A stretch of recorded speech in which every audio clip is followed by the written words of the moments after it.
Hello, everyone. Welcome to our first draft video. Our first draft video that isn't me. We've got plenty more of these planned sort of over pre-season to get a sense of what our top managers are thinking. And we've also got Luke as well. How are you, Luke? Love that. There Love you that go. little shade thrown in as we enter. Brilliant. Yeah, I'm good, mate. Apart from being absolutely roasting because it's like Mm. 900 degrees. So yeah, this won't be the best in terms of mindset and focus because my attention will be towards my window, which is closed because there's so much sound going out. Same for you, right? There's like people digging outside and all sorts Yeah, as usual. I've got a guy drilling next door to me. So I've closed my window, but I've had to open it because I am literally too hot. So if you do hear any drilling in the background, then my apologies. But yeah, how you doing? Are you enjoying kind of the time off pre-season, getting back into the swing of it now? Yeah, definitely. It's usually my favorite time of the year. I've been working a lot recently, so I've not had as much time as possible. But I think when FPL launched, and I think it's been well documented that the pricing and sort of the focus on, say, the top six sides has made it a little bit easier to, I don't know, just put a team in that you're quite happy with. I don't know if anyone else feels the same. And then I've not really done much with it since. I'm thinking, usually in the past, I've literally tinkered like every day and messed around. Mm. Whereas at the moment, I'm thinking, I'm pretty happy with that side. It looks okay. And then obviously just get the most up-to-date information as we get closer. So I haven't really been tinkering much, just been focusing on work, but obviously taking all the stuff in as it comes. But it's still really early days and we barely had any friendlies or anything, have we? Not that we necessarily take much from friendlies, but I think in terms of the way the team sets up and potential minutes for players, what's their conditioning like going into the season is quite important because we've seen it nearly every year that you almost got like your ideal team in your head, and then there's a team you can actually pick because loads of people have been on either international Mm. duties or are not quite ready for whatever reason. So, yeah, pretty happy and looking forward to tinkering as we move forward because obviously my team's not going to stay exactly as it is at the moment. Well, it may do, but highly unlikely, right, with all the new information that comes, and there's still plenty of signings as well, I assume. Yep. Well, hopefully United will start signing some players as well to give us a few more options there. I mean, it's an interesting one because the pool of players seems smaller than I can remember in previous seasons. Whether that's to do with there being such good options in Haaland and Salah and a lot of the other premiums just being a little bit too out of range, like Son and Kane and these guys. Like it's hard to go against Haaland and Salah, for example. Then you've got all the amazing budget options at the back as well. I don't know. There is a really strong template formed. There always is a strong template formed, but this season it feels like there's an even stronger one, particularly this early stages. And I wonder how much that's going to change between now and the start of the season. Like you say, we're going to probably see some new signings, some kind of players emerge from pre-season. But do you think like kind of big at the back, which a lot of people are going, and Salah and Haaland, it's probably not going to change that much, right? I wouldn't have thought it would change that much, no. Sort of more the edge pieces more than anything.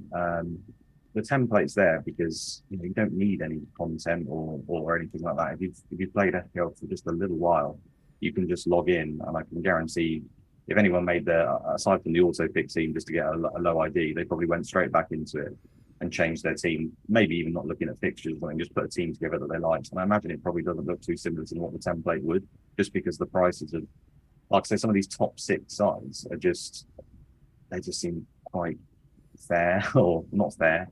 What's the opposite of fair? Unfair. Unfair. That's well done. See, I told you my brain wasn't working. They just seem a little bit unfair in terms of what you can get for your money, and especially at the back. We know that those players have done very, very well recently. Does anyone envisage the decline of Trent Alexander-Arnold, for example?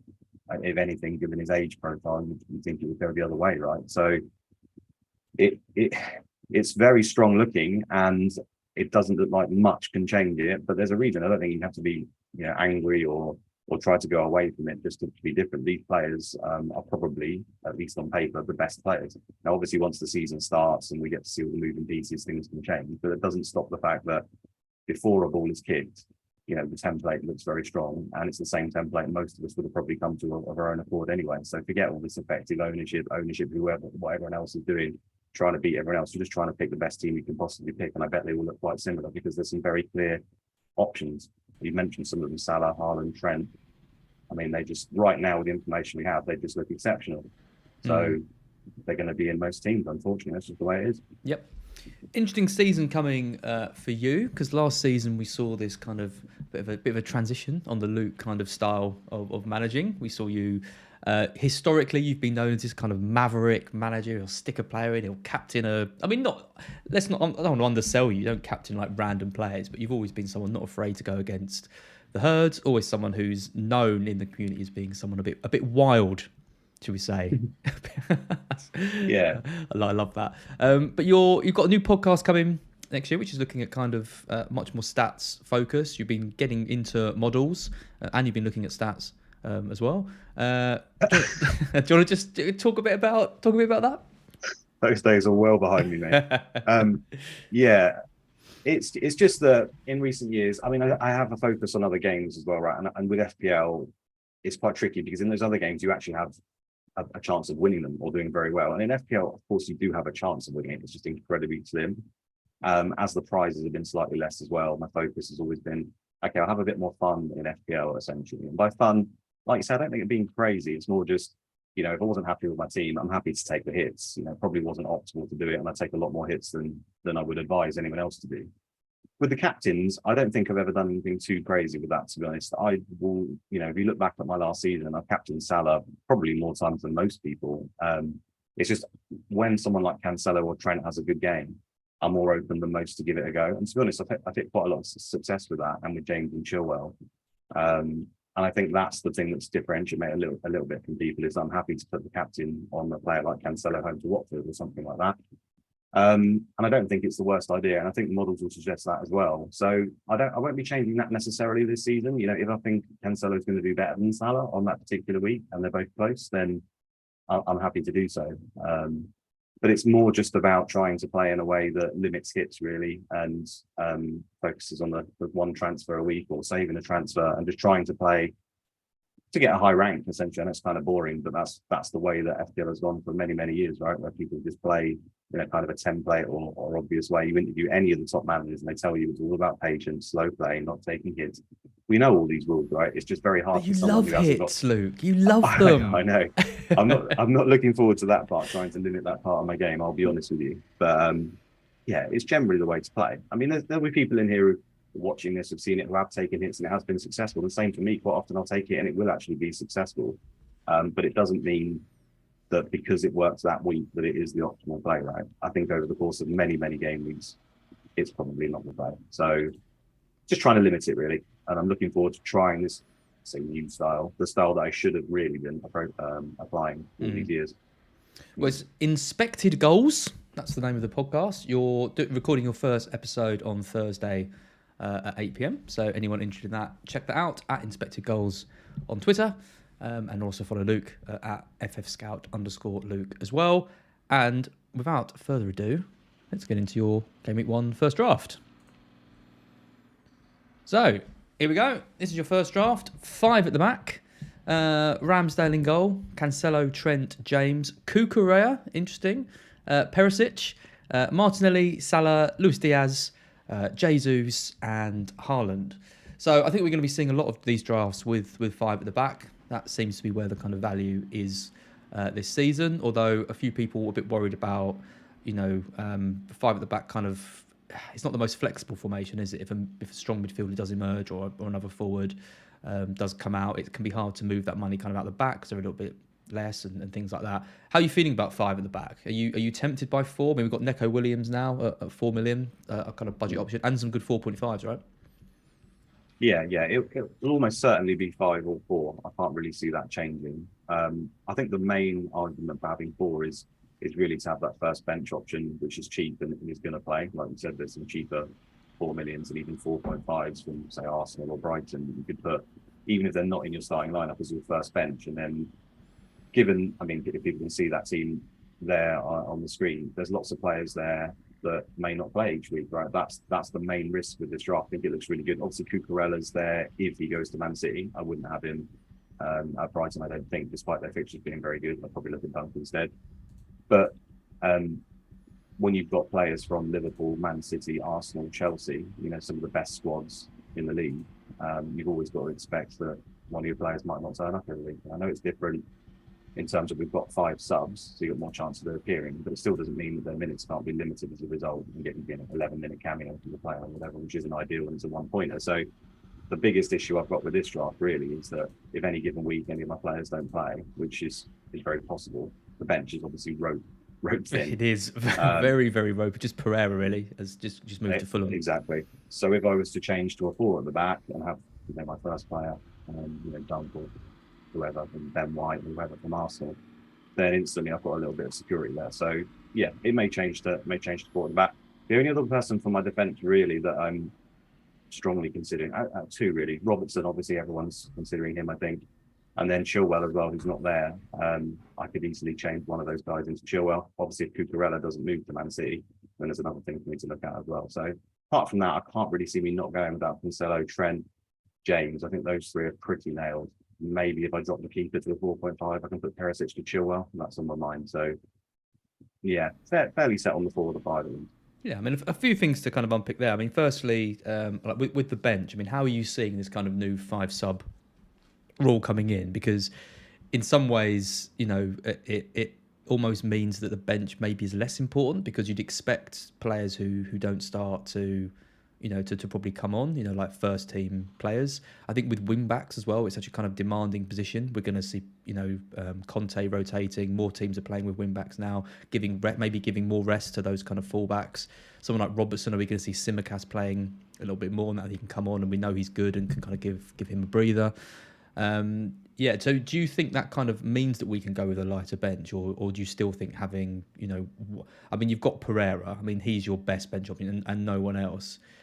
That's the problem with 5 at the back, right? Because the 4.5 defenders are so much better than the 4.5 midfielders, and the 4.5 forwards, like Archer, aren't even factors at all. Yeah, no, I agree with that. I think looking at that bench right now, that will probably change because we'll have more information who's more likely to play.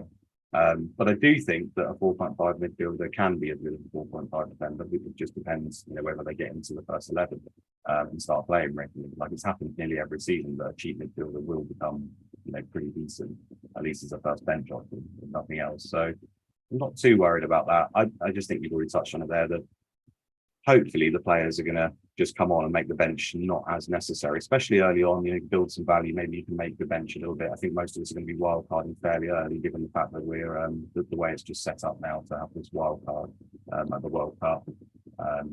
It just makes sense to maybe focus on the first 6 to 8 weeks where you can put all your money in your 11 really, and if you have got a half decent bench option, yeah, you may come on for an extra 2 points, but is that enough to then not focus on your 11 when you can sort of build the squad and then, wild card maybe game week 8 and then maybe have a slightly stronger bench just for those next 8 weeks?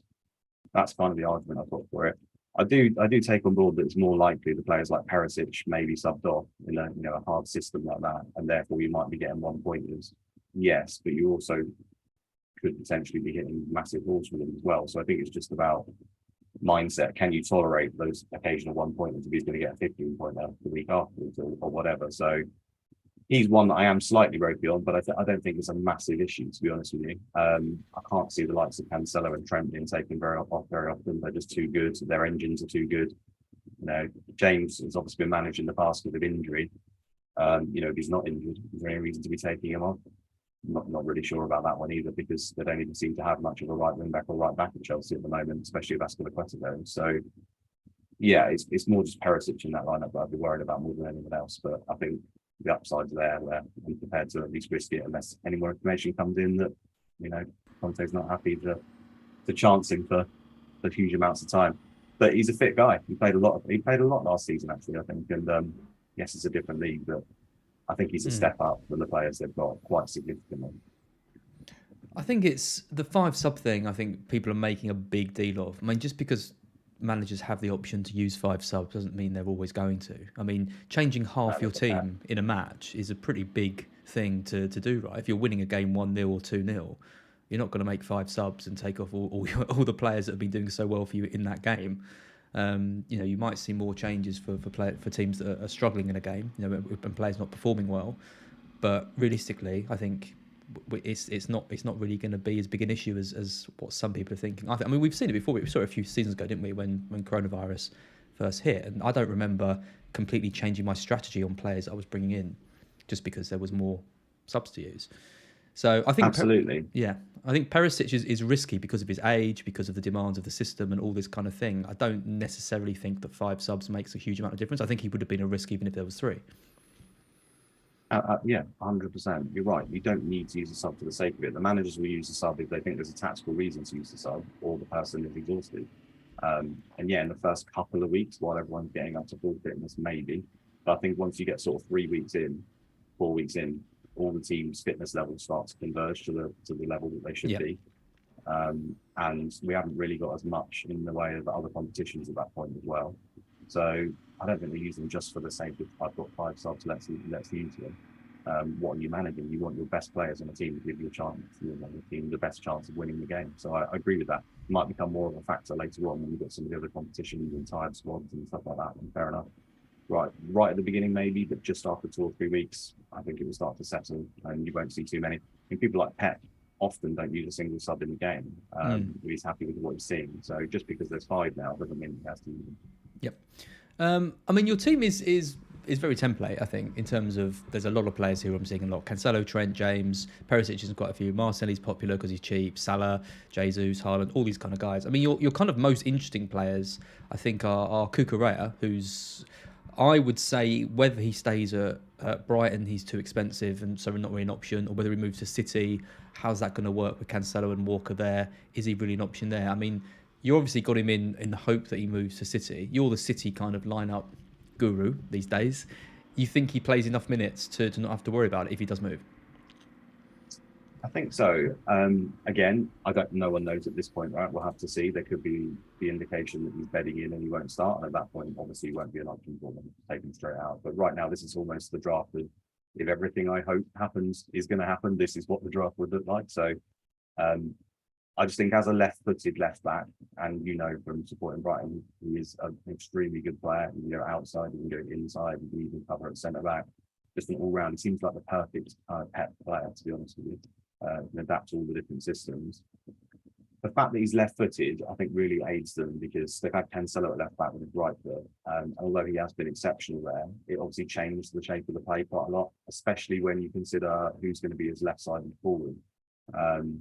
Now we've got Haaland, you would expect that Foden or Grealish will play there. One's left-footed, one's right-footed, and that changes the way they approach the game as well. So I think he doesn't really like to have 2 right-footed players on the left-hand side because, as you can imagine, that narrows the pitch, especially when you've got someone like Haaland up front, where you would have thought he's more going to thrive on players going outside right and cutting back rather than cutting inside and shooting.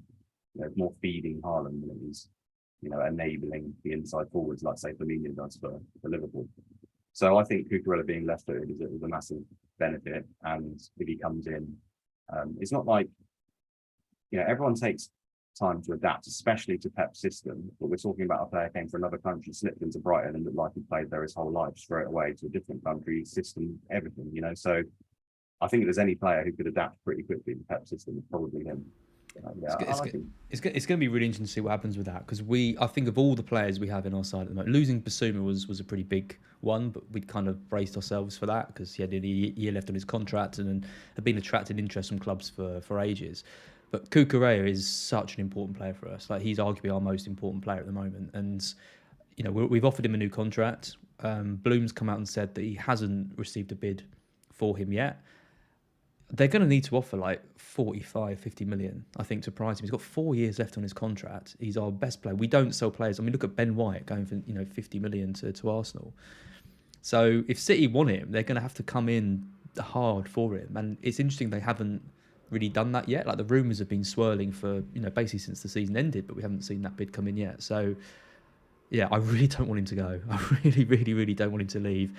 I think you're completely right. I think if you're picking a perfect player that City need, given they're losing the fullbacks, the energy that he could bring down that left-hand side, the fact he can play in those different positions, he is the perfect signing. But are they going to spend another 50 million, taking them to nearly 200 million pounds spent on players? I mean, they could do, but I don't know. Who knows? I'm quietly optimistic that we keep him for one more season. Maybe. I think that with Man City, they kind of, it's down to the player at the end of the day, the player power, isn't it? And if Man City come calling, he probably wants to go to Man City, no offense. So it's kind of like that one where they probably let it stew for a Can't really little be while and offended at that. no, let him cause some angst from inside the club, and then they obviously don't want to bid Yeah. too high straight away. Yeah. One of those ones maybe, but who knows? Who knows on that? Right? If he's not there, then I think that spot will probably look to become Chilwell, which means I'll have to find money somewhere else. But for now, he's in. Yep. Talk about a goalkeeper, Ramsdale. Interesting. He was I mean, you hated him last season. I can't believe Absolutely. I can't believe you've got him in your first draft. I mean, you're paying a bit more for him. You're paying 5 million. Obviously, sort of confident in Arsenal's opening fixtures because you've got 3 Arsenal in your side. What do you think of 5 million for Ramsdale? Because he's not a goalkeeper that I've really considered. A lot of people are going for Mendy, for example, at the same price. You've got the 4.5s like Raya, Meslier, Sanchez even. You don't normally spend that much on a goalkeeper, do you? I'm surprised to see Ramsdale. No, I know. I never spend more than 4.5. The thing with this lineup is I didn't really have any use for the 0.5 with this particular setup. Now, if the Cucurella thing doesn't happen, or I do decide to change Perisic to Chilwell because I'm worried about the cameo roles, then that's where that's going to change straight away. I mean, that's just because I have the money left over. I think Ramsdale and Mendy are pretty good value, especially I talked about at the beginning. We're only playing for sort of 6-8 weeks before we wildcard. It's not like I need to pick a 5 million goalkeeper for the whole season. You know, I can just have Ramsdale because Arsenal's fixtures are pretty good for those 7 or 8 weeks. And at the moment, I like him slightly more than Mendy, just the games to begin with. So that's why he's in.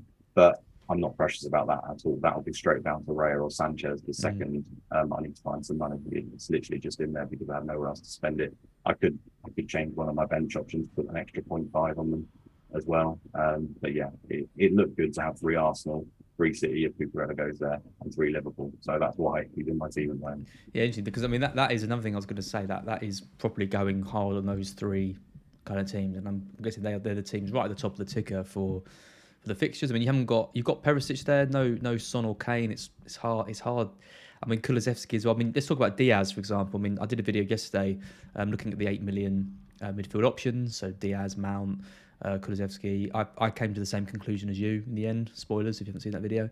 That Diaz probably is my favourite of all of those kind of 7. I mean, to have 7 decent 8 million options is something that we haven't really. Well, 6 of Mahrez isn't really something that we've seen too much before. You've gone for Diaz as well. Is that just to kind of give you that structure in that slot so you can move between those, or do you just like Diaz and just think he's underpriced? Yeah, I'm not as high on Diaz as everyone else seems to be, just because I think Liverpool now, with all the signings they've made, I know some people have gone, Mane.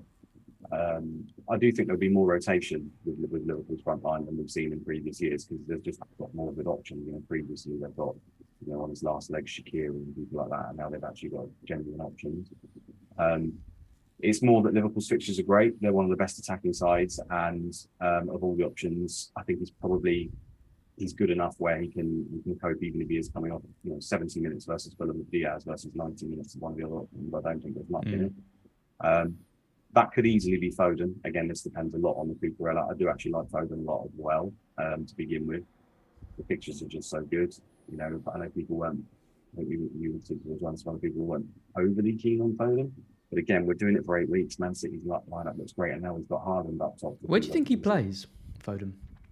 Well, it's still up in the air at the moment, but the bottom line is I think Pep will find a place for him. I can't see him not playing him more often than not. I mean, given the squad, he's going to occasionally not play the same as last season, but it's either going to be left wing or right wing, isn't it? Presumably, if he keeps the same system, I don't see the system necessarily changing unless, you know, he uses Phillips and Rodri, but that's more in the centre areas. It doesn't change the fact that we'll have 2 wide players either side of Haaland, I would imagine. I can't envisage that changing.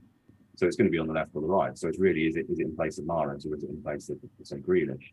Because those are the only other 2 wide options they've really got at the moment. Like, you can put Silva there, you can put Alvarez there, but because that's what I think is interesting. He doesn't seem to have full faith in either Mahrez in the Premier League. Like, he was playing in the Champions League last season, barely played even when they got knocked out in the Champions League, he was barely featuring. And then he lost faith in Grealish as well, sort of towards the end of the season on the left too. So it's almost like Foden could be first choice on either one of those sides that he chooses to play him on. I think I read somewhere that he wants to play on the right. Foden said he feels more comfortable on the right. I've seen this, and he has had some exceptional performances there. I think even if you think back, I think versus Atletico when he came on, he was actually a bench for the first leg. He was on the bench, which was a massive surprise. He came on and just did a piece of like wonder play on the right wing and created a goal from nothing. So we can definitely play there. Obviously, cutting in on his left foot and stuff, you'd like to think we'll get more shots at goal in that scenario as well. Does that help Haaland? Questionable. I think as well with Haaland, you're going to see that he might get managed a little bit. I mean, it's not. I don't think it's going to be the Harry Kane situation where he's going to be 90 minutes every game, given his injury record, especially at the very beginning. So who's going to go and play directly up front when Haaland comes off?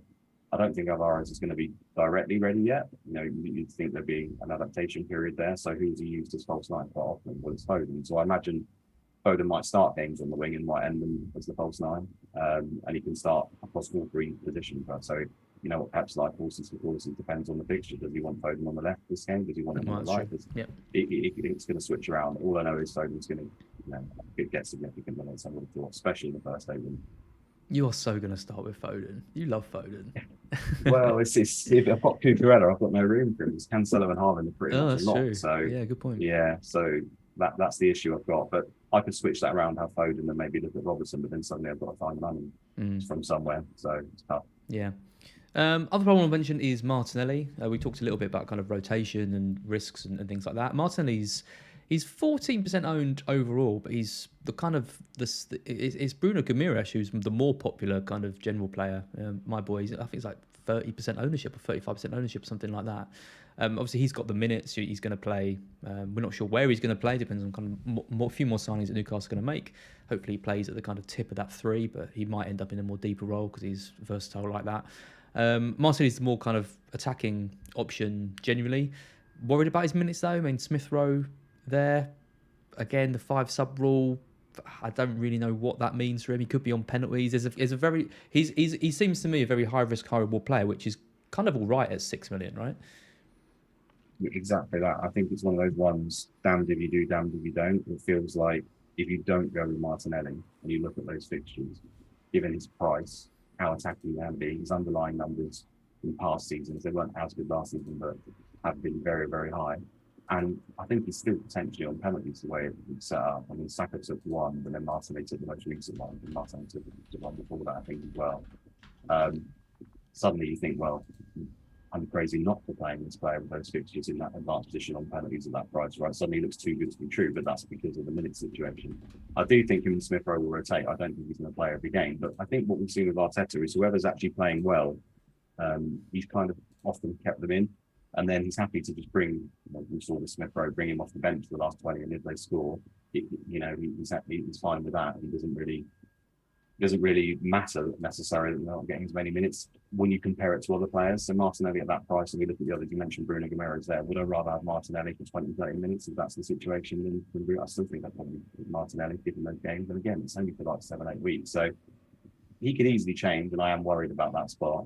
And that he's the main one, I think, out of all my players there, where I'd worry just about starts. I think most of the others are looking probably pretty good for starts most weeks.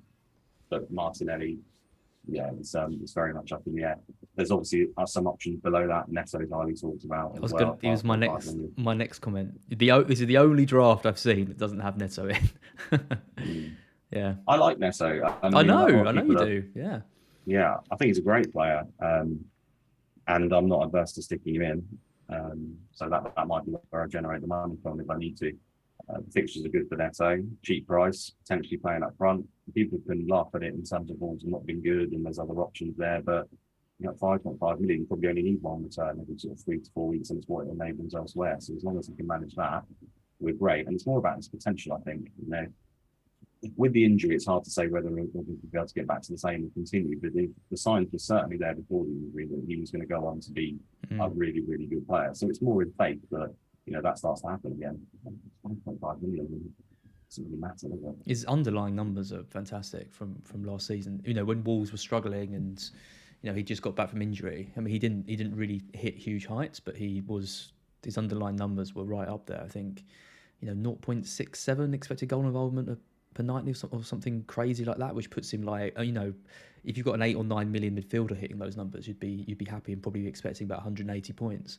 So I'm not saying he can definitely carry that on. It's going to be interesting to see what happens to Wolves, because they were rubbish towards the end of last season. They were, and even attacking wise at the start of the season when they were picking up points and climbing up the league, they still weren't scoring lots of goals. So Yeah, I mean, my current drive, I've got 2 Wolves players in, for example, and that feels like quite a lot because we just don't really know what we're gonna get from them. But I don't really think you can go wrong with Neto because if he's 5-5, he only needs to get you, a goal every couple of games, or in a bonus or something like that, and that value is going to be difficult to get, other than the defenders. Perisic, for example, is 5-5, but has that kind of slight sort of rotation risk. You'd have to go up to 6. There's so many options at the 6 mark in terms of defence. 5-5 is a good level for a midfielder, I think. Even at 5 for defenders, I mean, you've got Cash, Dean, Cucurella, like you mentioned. But yeah, I think Neto is an interesting one at 5-5. So is Visser as well at Brentford. I like him too. Yeah. Yep. Final post to mention then is Gabriel Jesus. Be honest, have you been swayed by his 2 goals in pre-season? Like everyone else. I didn't see him in any teams until that, and he scored 2 goals in pre-season. Really? Twitter went crazy, and now he's like 50% owned or something on the game. You always had your eye on him, did you? I mean, I knew about the 2 goals just because it's all over Twitter, but he was in my team before that. It's more just the fact that he's priced so kindly with those opening fixtures. Again, I'm not sure. We've had Jesus in our league for quite a while now, and he's been playing for a better team. And now it's quite funny to me that he goes to, objectively a worse side, and now everyone wants him in their team. It is, the price is very friendly with those fixtures, and you have to imagine with Jesus, it's always been an issue with minutes and even position. Right, you'd like to think he is the number 9 for Arsenal, and he's going to play a significant amount of minutes. So I'm not overly keen about spending huge amounts of money up front, and I've ended up with Haaland and Jesus, which is more money than I envisaged spending at the beginning of the season, without a doubt. So I'm not averse to changing Jesus to someone like Tony or whoever else at a slightly cheaper price if I need the money. But it's more just the fact that Arsenal's came to him, and I think he is a decent player. He has underperformed on his stats. He's always got high expected goal involvement, but then seems to score a little bit less. But yeah, it's just a very, very fine price. I mean, he's even argued that maybe he gets penalties. I don't think that's necessarily nailed. I don't think Saka's the most confident at taking a Martinelli's not always on the pitch. Jesus has taken him for Man City multiple times before. He comes with a reputation as well. He's certainly a confident boy, so I wouldn't be surprised if he just claims them as well. So yeah, I just think it's a decent option. Everyone's got him for a reason. I think he's pretty good. I can already see Gabriel Jesus ruining my season because I'm looking at his ownership of 54.2% overall on FPL. I'm looking at Arsenal's fixtures, but I'm just not completely sold on him. I never really liked him as an FPL option at City. Remember there was that whole thing about, when Aguero is injured, you get Jesus, and when Jesus is injured, you get Aguero and all that. I never really bought into that. I mean, he got 14 goals in 2019-20, which is, a great return. Under 10 goals in the last 2 seasons, and that's with really, really good underlying stats. You got to think, I mean, Arsenal have got some good creative players. They've got Odegaard, they've got Saka, obviously, they've got Vieira coming in. I'm not sure if the quality of chances is necessarily going to be a lot worse, but Arsenal are going to struggle in more games than City did because they are, like you said, an objectively worse side. I guess the question is, the fixtures are so good at the start of the season. I mean, Palace away is tricky, but then Leicester, Bournemouth, Fulham in those 3. You've got to think he's kind of going to hit the ground running there. But I look at the 8 million mids, and I like the look of them. I like the look of someone like Sterling at Chelsea. I like the idea of going for expensive players in defence. He's not been in any of my drafts yet, and I just feel like I'm going to go into the season without him and pay the price instantly. But Palace away, come on, that's a tough game for him to start. It is a tough game. It's the fixtures after, and look, Saka's the same price, right? So I could have Saka instead, and then obviously switch around to have one up front and have a 4.5 million for. But that's the problem. It makes that spot even worse because there's no 4.5, so it makes the team suddenly even more ropey. It's hard to get that structure right. I think there's also the fact that with Man City, he's often been the foil. They don't really play with a proper 9, and he has played out wide to the right, and he kind of enables everyone else to get involved. And that might not, that might be the same at Arsenal, but I think it's less likely. I think we see from Nketiah when he played up front towards the back end of last season, he did really, really well in that role. They did great chances where the number 9 is bursting forward through on goal, which isn't a common thing across all the teams anymore. So Jesus has got energy to burn. There's no issues around adaptation. Obviously worked with Arteta before.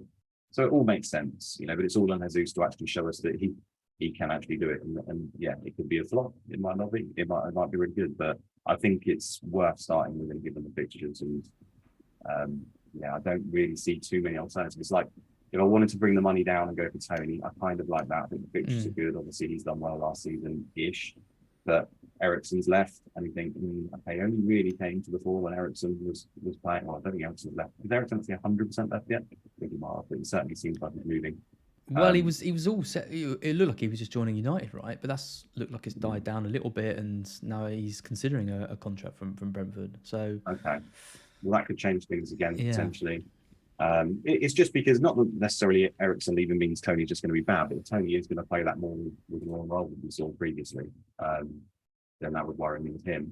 And then you're starting to scrape the barrel, I think, in the forward when you start going down. Mitrovic, I really, really like as well, but the fixtures are just bad. So it's like, I'm not sure I can start there. I can see eventually that's where the money will go, but maybe not right at the very beginning. And then you'll add Undav as well for Brighton. Pictures are great, got a decent record, obviously, for a much, much worse league. I think with him, it's more if he's not starting, given Potter's sort of penchant for rotating players, especially at the beginning, you're in trouble, right? Because there's not many other places to go. So again, that feels like one where my money could end up there, but maybe not right from the start, which is annoying because the pictures are so good. I'd rather the pictures were bad for Brighton. We could see how he does and then maybe move to him later on if we need to. So yeah, fair play if you take the risk and you go there, but I think it's just like I say, it's the issues if he starts not playing games or whatever. It takes a little while to bed in. I think pre-season would be interesting. If Undav comes in pre-season, scores loads of goals for us, I think that spot is really kind of open. I think Welbeck, if you look at Welbeck's numbers towards the end of the last season, he was an absolute machine. And he was playing regularly, and we were winning games and stuff. And I feel like he's definitely got one of those two spots probably to start the season, unless he gets another injury or something like that. And then it's who starts alongside him. Is it going to be Mope? We're going to see him coming back kind of similarly from the cold. Are we going to see Trossard moving there again? He was playing at wing back, at the end of last season. We're going to see him playing back up front, and then you've got Undav there as well. And then we've signed another young striker as well. So there's quite a few players sort of competing for that. I think if Undav comes in, has a strong pre-season, I think he'll be first choice. Beginning of the season, but yeah, I think it's a wait and see. There is one other player that I like, is the Forest forward that they've signed, Tayo Awinowi, I think. I'm not sure how you pronounce his surname, but his numbers are incredibly good from where he's come from. For me, it's similar to the Mitrovic thing. These promoted sides, they come up. Obviously, they've been in the sides, maybe not necessarily him, but where they've been dominating the ball or in the front foot for a lot of the time, and then suddenly they have to revert to not having the ball a lot. And it's how you push your players up the pitch. With a player like Mitrovic hasn't really got much pace. I feel I'm going to be able to dominate the ball high enough up the pitch to be able to give Mitrovic the supply so he can actually score the goal. Similar to Tony, who's all come up before, playing for Forest up front, great numbers, but are Forest going to be able to get the ball, high enough off the pitch to actually provide him the chances in the right area? Who knows, right? That's why there's always usually a drop off. I do like him though, his price and his potential. So he's another one where I just think it makes sense to watch rather than go straight from the in. I'm always a fan of, like, if you've got a gut feel and you think that they're going to be a good option, the price is good enough in the position, I think you can get away with it towards where you can sort of chance one. And if you get lucky, then obviously that could be the difference maker for fair play. But the safe play will be to take a watch. Model's not going to like that attitude, Luke. You're going to have to get that out of your mind. yeah, I know. Try and just where's that drill from next to straight through my head. I don't think it hasn't been too bad actually. It's calm down a bit. I'm going to call it there. That's sort of 35 minutes. I bet you're roasting. I'm also roasting as well. It's been really good talking to you pre-season as always. Like I said, if you're interested in hearing more of Luke, check out Inspected Goals. Definitely Luke will be back on Black Box. Again, if you've seen him on there. 2, I had another question for you that I've completely forgotten. Can't have been that important, or maybe it was really important, but can't remember it. Anyway, if you have enjoyed this video, do like the video. Drop us a comment as well. Let us know what you think of Luke's team. Do also subscribe to Fantasy Football Scout on YouTube, where there'll be more of these videos coming. But Luke, we'll catch up again soon. Thanks for coming.